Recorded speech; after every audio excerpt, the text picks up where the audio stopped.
Safety officials say the number of accidents isn't the only concern. It is the state of the system itself. Transportation Secretary Sean Duffy says upgrades are long overdue.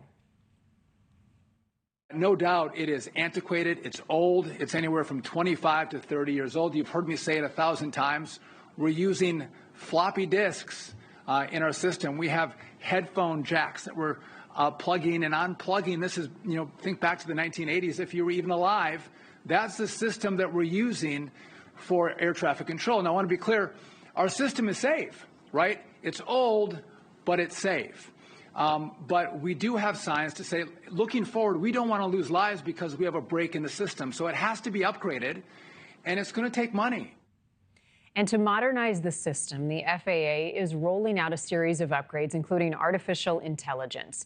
It will analyze reports from pilots and controllers, flagging patterns that could signal trouble before a crash happens. New technology will also help prevent runway incidents. Right now, controllers use binoculars to track airplanes on the ground.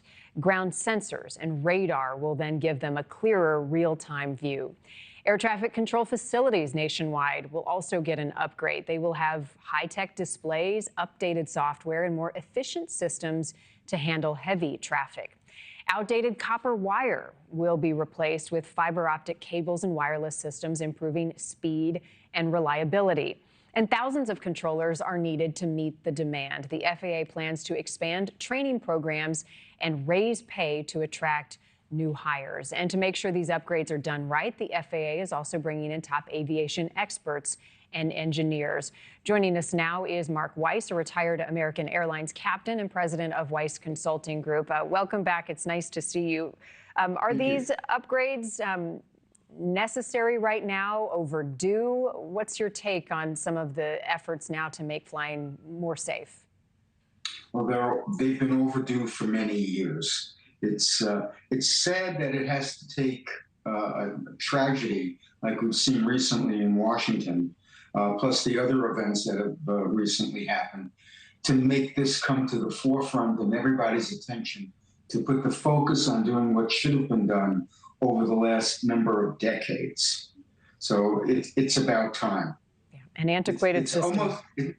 It's almost like trying to get a stop sign or a traffic light on a corner. Nothing happens until you have a real tragedy and a major collision where lives are taken.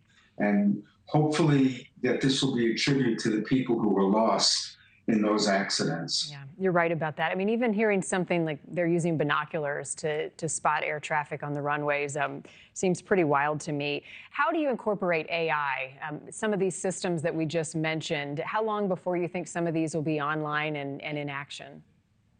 Well, because of the focus of the attention that these accidents have drawn, I think that you're going to start seeing the implementation of AI and some of the other updates very shortly. I think Congress is focused.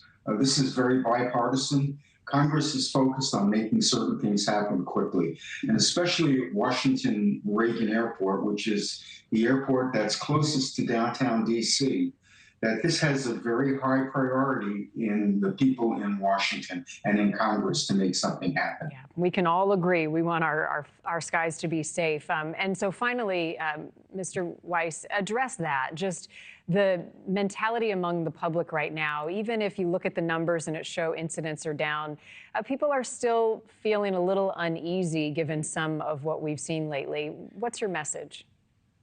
Well, I flew airplanes for more than 40 years. My family would always come with me.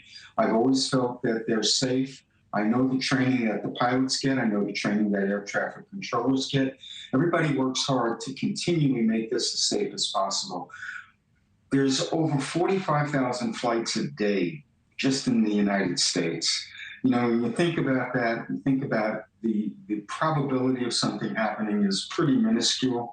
When it does, it becomes an explosive event. We all recognize that.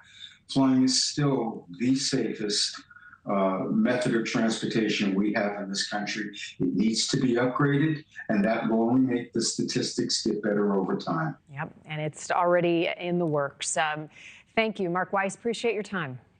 Thank you. Thank you for watching. Go to newsnationnow.com to find NewsNation on your television provider. And don't forget to click the red subscribe button below to get more of NewsNation's fact-driven, unbiased coverage.